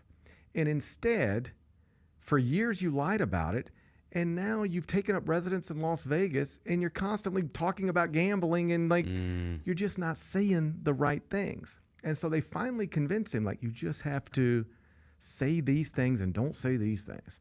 So there's this moment where he's in Philadelphia for a reunion of the 1970 World Championship team or whatever, maybe 1980 World Championship Phillies that he was a part of. And his lawyer, it's like all on camera. He's like, Pete, do not talk to any reporter. Because at this point, there was also an allegation that 30 years ago, 50 years ago, when he was a very young baseball player, 22, 23, 27, whatever the age was, that he might have had an affair with an underage woman. Okay. He said she was 18 or 17. I got age of consent. The woman said she was 16. Not so. Either way, it's yucky. We can agree it's yucky. But all this is part of the context of it. And they're like, no matter what you do not talk to a reporter, do not answer any questions. You're just here to be honored and share a moment with your teammate. Yes, I understand. A woman reporter asked him a question. He's like, that happened 50 years ago, babe. I don't know why you're talking about it. He can't help himself. It's a little bit like after the assassination attempt, all you heard was like, Donald Trump's a changed man, and that's going to be reflected tonight in this speech at the convention. And they put a beautiful, speech into the prompter, and he just can't help himself. He can't do it. He can't. Eventually, you're going to get right back to crazy Nancy Pelosi. Like, you can't help it. And it's like, that's something you learn about Pete Rose. He can't just shut up when he needs to shut up. He can't get out of his own way when it's time to get out of his own way. But then there's another aspect of it where it's like everybody in baseball seems to agree based on merit. Obviously, he belongs in the Hall of Fame. Yep. And most people seem to believe one day he will be in the Hall of Fame. So why are we doing it like this? Like, he's 81, he's going to die someday. Yeah. Maybe someday soon. And even he says this. If they don't do this for me until after I'm dead, that'll be the greatest injustice ever. And they make some really good points about, like, what he did was wrong. There's no getting around it. But, like, there's no evidence whatsoever that he did anything other than bet on the Reds. He would bet on the Reds, never against them, which makes total sense to me. Like, I bet on the Mets. I would never bet against the Mets. If I think the Mets are going to lose, I just won't bet on them. Yes. But I would never bet against them, never. And that's just me. I'm not a Met. Well, Pete Rose is like, yes, I bet on the Reds. I believed in my team. I bet on us. Yeah. I never bet against us. Not throwing games. He's like, there are people in the Hall of Fame who have thrown games. The Houston Astros cheated to win a World Series. Everybody agrees. I didn't cheat anything. I didn't cork bats. I didn't pine tar. I didn't steroid. I didn't beat my wife. I didn't have a drug addiction. He said, I'd be better off if I beat the shit out of my wife than if I had a bet on the Reds. Do you realize that? Is that crazy? That's what he said. Like, I would have been better off beating my wife than betting on the Reds. He said, not a single Astro has ever been punished for cheating to win a World Series. I've been banned for 30 years. Does the punishment fit the crime? And when put like that, it's like, it probably doesn't. It probably doesn't. It probably doesn't. And so there's real push to get him to Cooperstown before he actually dies, so that we don't have to do. Everybody seems to agree he's going to be there someday. Just like Barry Bonds will be there someday, and Right, Roger Clemens will right. be there someday. So why not give them this moment? And I think after watching it, you'll hold two opinions. One, Pete Rose is kind of a scummy guy. Somebody describes him as like your uncouth uncle, and that makes perfect sense to me. Okay. Because he'll just say some outrageous things just randomly. Where like if he were your uncle and you were at dinner with him and he said this thing to the waitress, you'd be like, ugh, I wish you wouldn't have said that. Oh, buddy, that sounds awful. What just came out of your mouth? But he can't help himself. So that aspect exists. But then there's this other component to him where it really is just sad. And it does feel like the punishment is, he's been punished for a long time. Like his son, I don't know if you know, Pete Rose Jr. made the major leagues. And it's like, typically, you make the major leagues, the franchise will bring your family in. They'll be in the clubhouse with you after the game. And like Pete Rose Jr. tells the story, like my dad couldn't even come in the clubhouse. All right. I had to go out into the stands to see my father because he was not allowed in the clubhouse. And that was like a hard moment. And it just feels like he's been punished, but he even says at one point, this is the uncouth uncle stuff too. He's like, what else do you want to do to me? You took baseball's my whole life. You took it from me. My dream was to manage the Reds to a World Series. You took that from me. I wanted to be there with my son when he got his first major league hit. You took that from me. What do you want to do? Like, do you want to cut my balls off too? Like, I'm sorry. I'm sorry. I made a mistake. What, like, people kill people and go to prison and get out in less than 30 years all the time in this country. Why can't you put me in a museum? And it's a pretty compelling. When you put it like that, it's a pretty compelling argument. I don't think you have to be a baseball fan to enjoy it, but I think if you are a baseball fan, you'll really, really enjoy it. It's called Charlie Hustle and the Matter of Pete Rose. It's on the HBO Max. It's on the Max app right now. 4-part documentary, and one of the people prominently featured in it is a guy named C. Trent Rosecrans. He's a longtime journalist from who has worked in Cincinnati forever. I first knew him. We were Conference USA beat writers. I covered Memphis and he covered Cincinnati, and that's our friendship all those ways back. Now he covers the Reds, and he's prominently featured in this documentary about Pete Rose. And when I landed last night, I just texted him. I was like, "Yo, man, I ain't long time and all that, but just watch the documentary. And first off, you were great, but I thought it was really compelling and."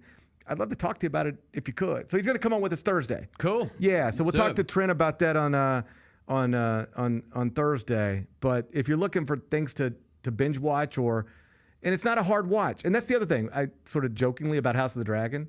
I watch it. I know it's great, but I don't have fun watching it. I'm just like, how much time? 17 minutes left. All right, let's go.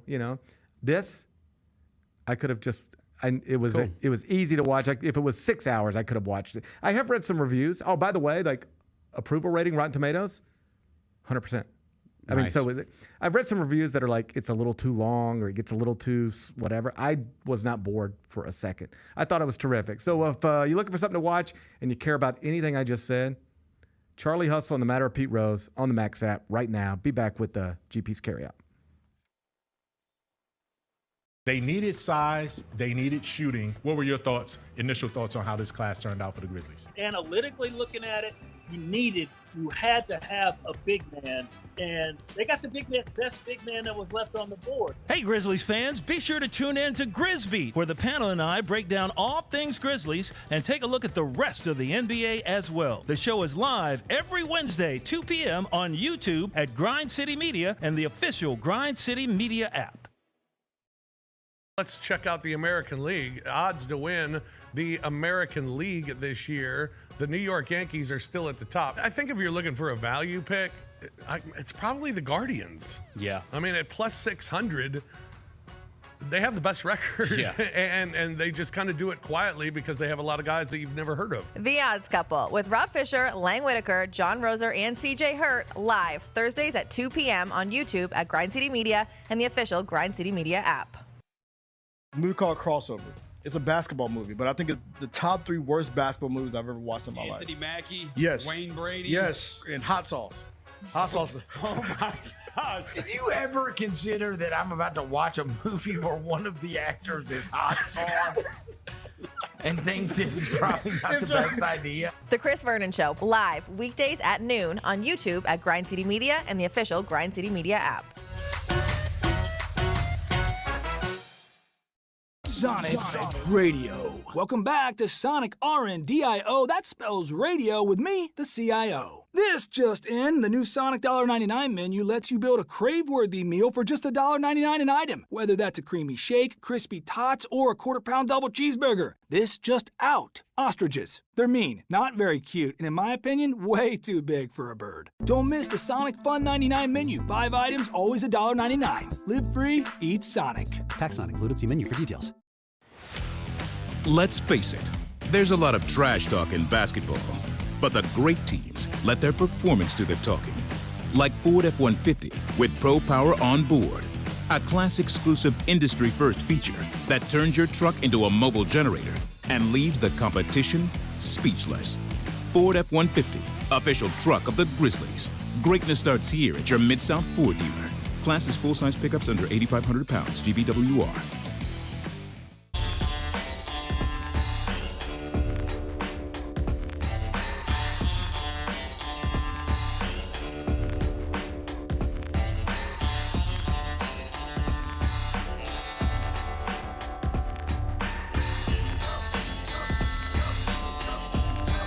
Welcome back, Gary Parrish Show, presented by Ortho South. We're inside the Built Ford Tough Studio. Let's wrap this thing up with GP's Carryout.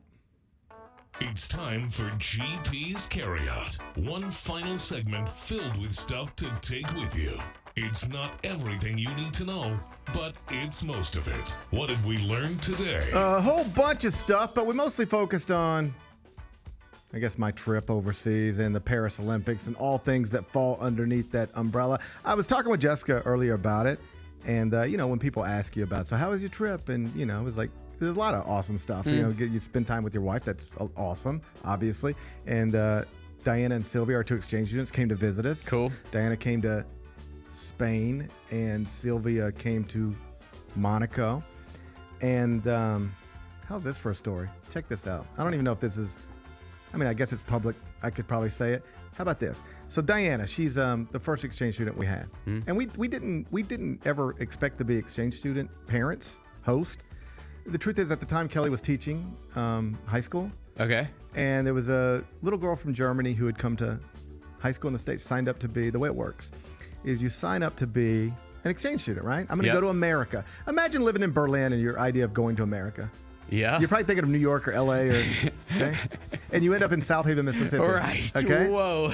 So as I know the story, a family, so the way it works is, somebody in Berlin will sign up to be an exchange student, come to America.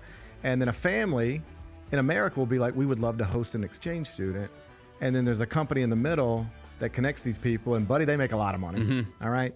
You don't make any, people would always ask, like, so what do you get paid to host a student? Oh, but you don't get paid nothing. It's an expense. Like we're losing money on this. But what we hope we're doing is exposing our children to different cultures and also just like being kind people. We're lucky enough to be able to help somebody. And in this moment we could. Anyway, she comes to America. She's in South Haven, Mississippi. Yep. Imagine, I'm going to America. In South Haven, Mississippi. That's where she was. It's not New York or LA.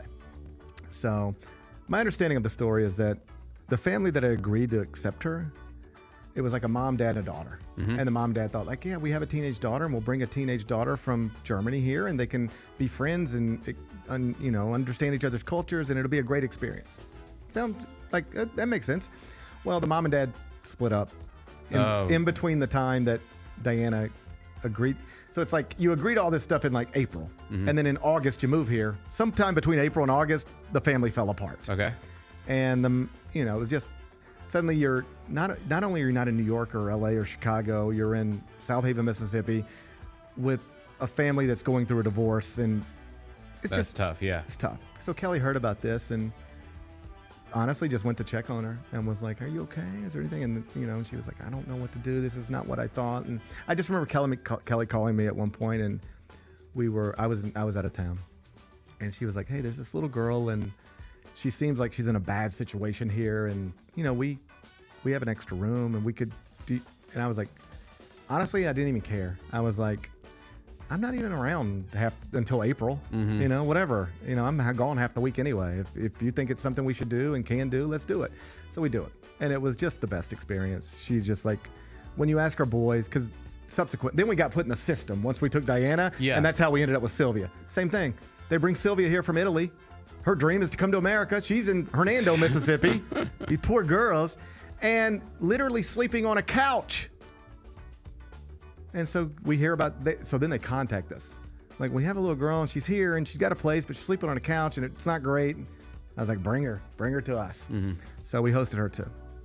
So it was a wonderful experience. When you ask our boys if they have any siblings, like if you were to ask Oliver, so Oliver, do you have any brothers or sisters? He will say, I have 2 brothers and I have 2 sisters. Oh, that's cool. That's the way they talk about them. Anyway, so a few years ago, Diana meets a young man and they start a relationship, and fast forward 5 years, they've got 1 kid and another on the way. Cool. And his name's Philip. And when I first meet Philip, because they came to New York to see us, we spent New Year's with them a few years ago there. We have gone, I think in Athens, we went to Greece and they met us there and spent a few days with us there. So we've been around Philip, got to know him and all that stuff. He seems great. Anyway, when I first met him, like, what do you do? At the time he's like 28, 29, whatever. And he's like, well, I'm, it's created an app. It's under the healthcare umbrella. And I was like, oh, well, that sounds interesting. I don't really know much else about it, but it did sound interesting, and I expressed that to him. Anyway, Diana comes to visit us in Spain. On the day that we were there, he closed a deal to sell his app. $70 million. Jeez. $70 million. How, man? How? What are we doing? That's crazy. What are we doing? I wish I could create an app. I wish I knew how to I don't even know how to start. I don't even know how to download apps all the time. I know. I barely know how to use apps. I barely even know how to use apps. Yeah. I remember the first time he brought it up, I was like, so what's the long-term thing? He's like, you build it and you sell it. And I was like, could you sell it now? And he was like, yeah, but it's not time yet, but I think I can get it there. And that time came last Thursday, $70 million. Wow. Right. And their life has just changed. I mean, what? Actually, to a point where Diana was like somewhat concerned about, like, what do we do? Like, how do we, They were about to go from this to this. It's just weird. Like, it's just weird. You don't expect to be in this situation, right? Yeah. She's a total middle-class girl from Berlin, right? You don't, it's like she doesn't come from money. So, like, that was a highlight of it. But the other thing, because I was talking to Jessica, and I could tell you about, because people always ask, so how was the trip? I can tell you about the resorts and whatever, Obviously, they're going to be nice, right? Yep. It's the people you meet. You meet these incredible people that make you feel good about the world and make you wonder, like, like Kelly literally on the way home was like, are we raising our children the right way? Right. Because we met I told Jessica, we just happened to be sitting, last night we were there at a restaurant, and there was these 2 young men, seemingly young men, sitting next to us, and they were having a conversation with a couple from Egypt right there. It was one of those type of deals. And I just was it was impossible not to hear the conversation. We're sitting so close to them. And once it was over, I was like, I don't mean to eavesdrop, but that was a fascinating and impressive conversation for young people to be participating in. And then they're like, where are you from? And we started talking. And next thing you know, we're in this really in-depth conversation about American politics and the future of our country and Gaza and Ukraine. And we're having this conversation as best we can have it with these 2 people. And I'm not exaggerating when I tell you I never met 2 people that could talk about these things as in-depth as they could. And do you know what? At one point I said, do you mind me asking how old you are? And you know what they said? 16 years old.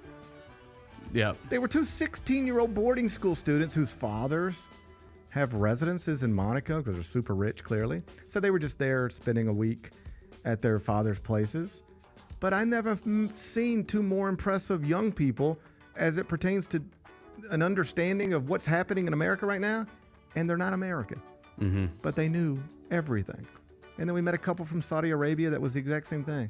Like, they wanted to talk to us about America, and they knew more about America than most Americans seem to know about America. I was just fascinated by that. That's always the thing I come back with, is you end up in these interesting interactions with people from different cultures and different settings. Like, I could go to Destin every year, and that's fun, too. Like, I have a great time there. But I'm not going to end up sitting at the pool next to an Egyptian couple. More likely, it's 2 people from Birmingham, And same type of thing. Like, you just get immersed in these situations that you otherwise wouldn't be in. And what you're reminded of is that the world is so much bigger than America. but the world really does focus on America in a way that we don't focus on the world. And I was just super blown away by the world is watching us right now. Yep.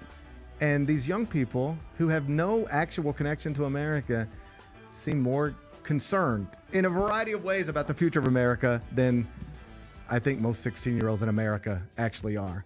Like, our 16-year-olds are, trying to figure out who Hawk-Tua girl's dating. Yep. And these. I think they've moved on from her. We're done with her? No one cares about her anymore. Sorry. I saw Bill Maher talking to her. I haven't watched it, but I just saw that it exists. We're done with her? Yeah, I think that she thought that was going to become like it was just a funny moment in time on the internet, and now it's done. You think it's done? Yes. Well, it's so done. I saw like a clip. She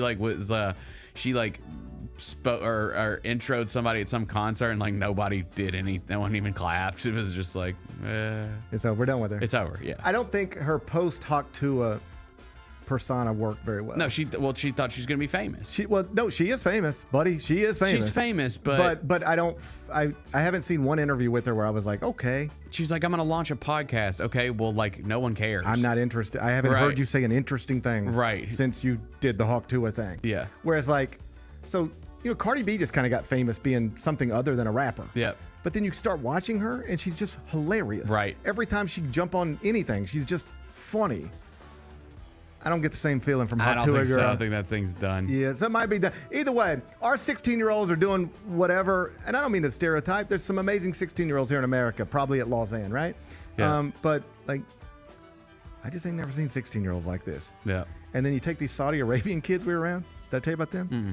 So we meet the Saudi Arabian couple. And I don't know what your perceptions is of Saudi Arabia, but this was the most normal family I've ever seen in my life. They could have been from Cairo, okay? And they had these two little boys. They were 10 and 7, spoke perfect English. The wife spoke perfect English. And we're talking to them, and they were over there on their phones. They knew all the same TikTok and YouTube stuff that my kids know. But I was just blown away. So at one point, the 10-year-old looks at me, and he says, so where are you guys from again? The idea that 10-year-olds even asking me a question like that is funny. And I'm like, yeah, we're from, the Memphis area, Memphis. And he said, oh, yeah, Tennessee. So already. Do you think my kids could name one city in Saudi Arabia? Do you think I could name one city in Saudi Arabia? No. Okay. No, I don't think I could. And yet he connected Memphis to Tennessee immediately. And he said, I heard you guys have a nice return on investment in Tennessee. And I said, what are you talking? You're 10 years old. Shouldn't you be playing Fortnite? Like, what are we doing? And I was like, that's one where Kelly was like, are we raising our kids the right way? Right. That's when you're like, okay. So it's just like, I guess two things. I come away from the whole thing going, man, all these old people who act like the youth of the world is a problem. Like, I never met more impressive young people than the people I just met. The problem is they weren't American. What's going on in our school systems? I don't know, Bennett, but it might be something we need to look into. Because I was surrounded by little international geniuses. Needs to look into this. Yeah. I was surrounded by international geniuses, and I don't always feel like I'm surrounded by geniuses, here. Yeah. It was an interesting deal. It's good to be home, though.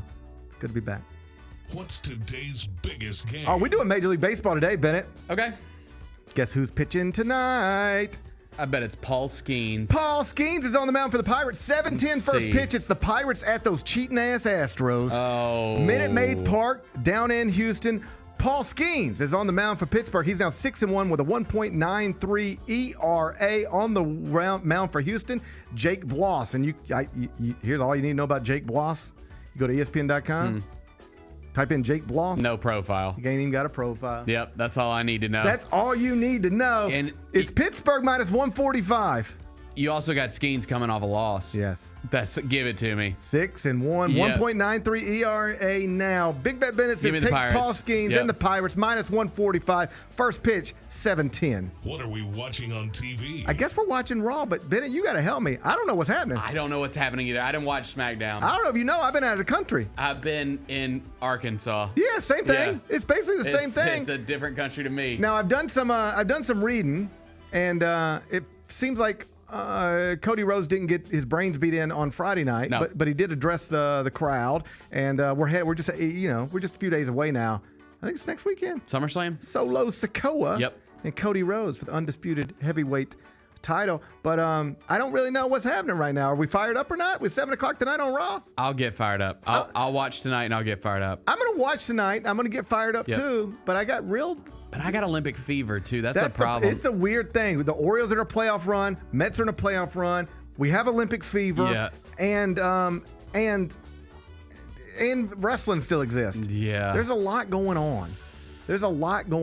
We're spread pretty thin. We're spread thin right now. We're spread pretty thin right now. I mean, it's a little overwhelming. Mm-hmm.